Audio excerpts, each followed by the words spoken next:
All right, on to day 5. Welcome back.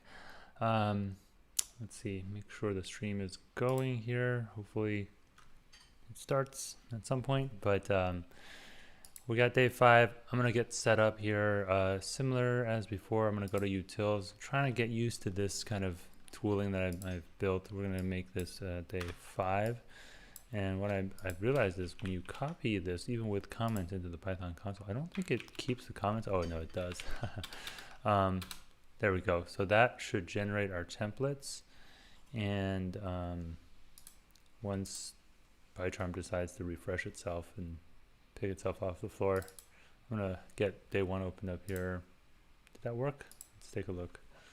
This also is another way to check it. So there's day 5. It's shown up here. We just need to wait for PyCharm to catch up with the state of the world. There it goes. Open up the inputs, open up the files. Gotta arrange the order here. Oh, I am not showing my screen. This happens sometimes. There we go. I'm moving along here. Let's put this over here. And we're just about ready. I like to set it up to have day 5 execute. So I'm gonna run day 5 here and just have it, show me those blank outputs so that I know that everything is good to go. And with that in place, let's go back over to our calendar and open our usual stopwatch. And man, this picture is starting to form.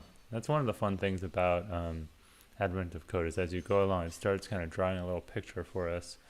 Still can't quite make out where it's headed with it, but I guess we'll find out soon. So day 5, here it is. We'll click start and let's go. So our plane is boarding. We have a new problem. We dropped our boarding pass and we don't know which seat is ours. All the flight attendants are busy with all the people that suddenly made it through passport control. Ain't that the truth? We're going to use our phone's camera to scan all of the nearby boarding passes. And elimination. Okay, process of elimination. Instead of zones or groups, this should be a funny link to YouTube. Binary space partition. What? To seat people. Okay, a seat might be specified like that, where it means front, back, left, right. The first 7 characters will either be F or B. So front, back, back, front. They tell you exactly one of the 120. Okay, so it's binary encoding on row number. It looks like each letter tells you which half of a region the given seat is in. Start with the whole list of rows. First letter indicates whether the seat is in the front or back half. The next letter indicates half of that and half of that until you're down with one row. And we're keeping rows. So it's basically binary search. I'm thinking whether or not we can encode this as just a number. That would be ideal. So I'll play with that. And then the last 3 characters will be left or right. Exactly one of 8 columns. The same process as above. Okay, so this would be a good smaller case to use to kind of confirm or reject my little theory. So if we say the left in this case is and later front will be 0, left will be 0. So RLR is like 1, 0, 1, which in binary is 1 plus 4 is 5, right? Is 5, and that's 5. Great, that's a good start. And over here we have this FB thing, which I think from a code standpoint would look something like for letter in this little string. If L is F, we need a little variable or something, a string. I'll just say s equals quote quote for now, or maybe make another list. I don't know. Let's just do quotes. We're gonna have to convert it to int binary later anyway. And then if it's equal to that, then we do s dot not append plus equals front is 0, and then if L is equal to back S plus equal to 1, that should do it. What is there? Any complaints here? Okay, so we have our S, and that is basically what I thought it would be. So now we got to convert this to binary, which I believe is done with int S2, and that's 44. And that is 44. Okay, that's great. And I'll do the same with L and R, which we already checked. Every seat has a unique seat ID. Multiply the row by 8, then add the column. Okay, that's easy enough. Here are some other boarding passes to check ourselves. Great. So basically, I already wrote the code. There's the binary conversion. There's the string prepending. Day 1. Oh, we need to get our file. Get our puzzle input. Let me paste this in since I have it handy. So each line is I pasted the dots. That's great. And we'll put that here. All right. So copy. What's this? I'll have to look at this input when I paste it in. Okay, that's not an actual space, and I'm going to put a new line at the end. Save that. And just to confirm, yeah, I am doing line.strip on that get file. So we are getting strings back. We got lines in lines, right? So for each line, we're gonna kind of make this thing, and then at the end of it, we're going to for L and oh, we get another one. So it's for line in lines, and then for L letter I should say in line. Then this all goes in like this. That goes down. Yeah. So for each line, we set a new S. We convert it to an int, and that's the seat. So what is it actually trying to do? Look through your list of boarding passes. Where's the highest seat ID in the boarding pass? Okay, that's what we're trying to do. So we have to compute that seat ID. So we'll say something like max seat ID equals 0, and then this was the binary, so this is seat num, or actually it's row num, isn't it? Row, right? Multiply the row, then add the column. So then we have to compute the column. Oh, we have to do line at from here till, what is it, -3, and then yeah, -3, and then we'll do this again, but with so here we'll say, I guess we can say s equals quote again for letter in line, but now it's from -3 to the end. And we're going to go through. If it's a left, it's a 0. If it's a right, it's a 1. We convert it again, but this time it's column number, column letter, whatever. Then we say, what's the math? Multiply by 8 and add the column.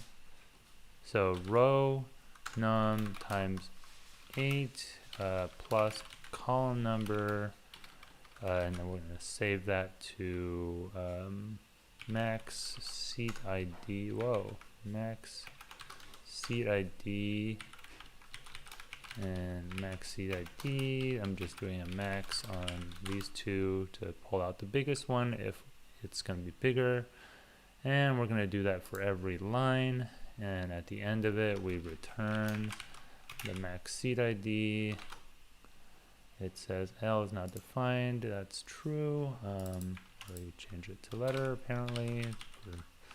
Really no good reason. I mean, I could have just left it as L and been fine with it. So it says it's 989, which maybe that's true. Well, fortune favors the bold. Maybe.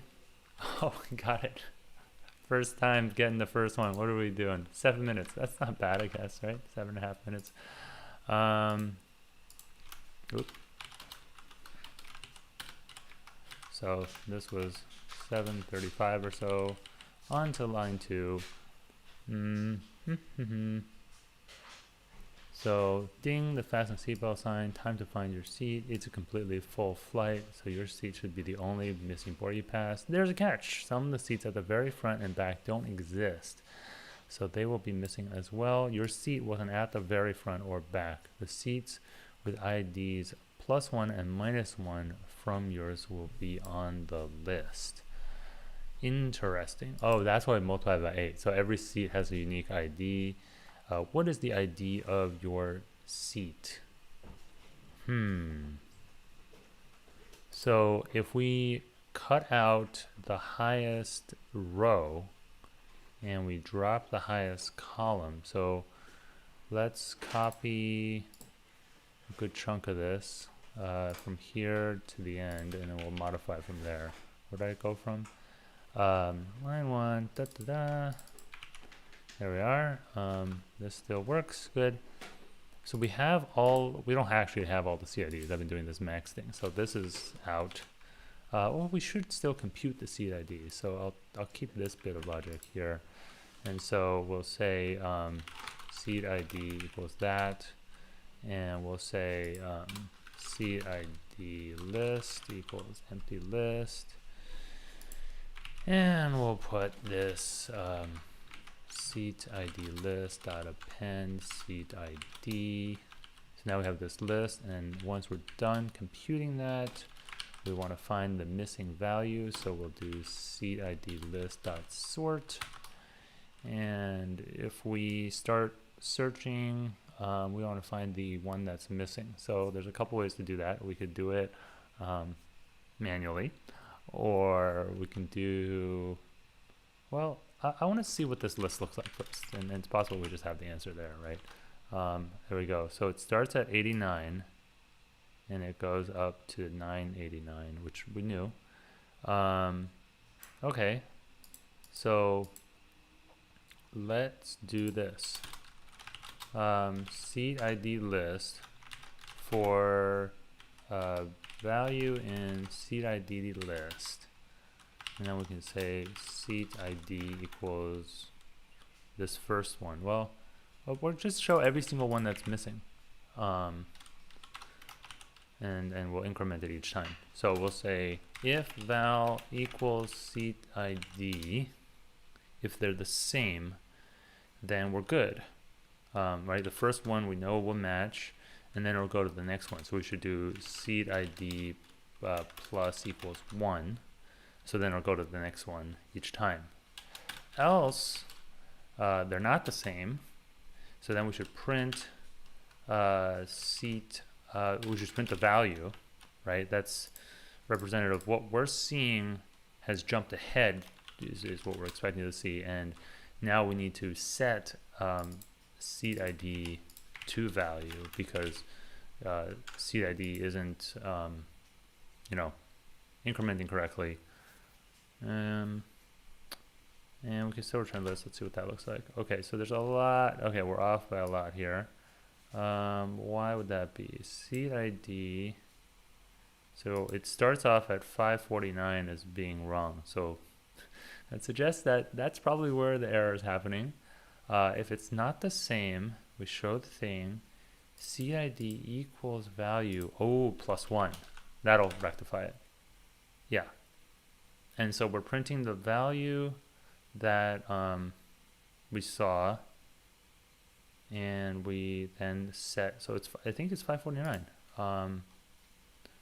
Let's just go down the list here. So we saw here, 548. I think I saw it fly by. 549. Oh, it's not. It's 548. Why would that be? We print value, which didn't match. Oh, which didn't match the seat ID, which is what we are, are expecting to see. So it's 548. It's one less. Okay. And 548. Do I want the seat ID? Yes. 548. Yes. Oh man, that was good. 1243 cumulative completion. That's got to be a new record for me for this bit. Cumulative. Cool, that was good. A little binary recognition, recognizing that it was binary, I think was super duper important. So we'll git pull, git add the new stuff. Let's confirm that we got our 3 things because we tweaked utils a little bit. Git commit message day 5 and git push. So pretty cool problem. I don't think this one will be used tomorrow, would be my guess. So I'm pretty okay with the way the code looks now. And yeah, we'll call it there.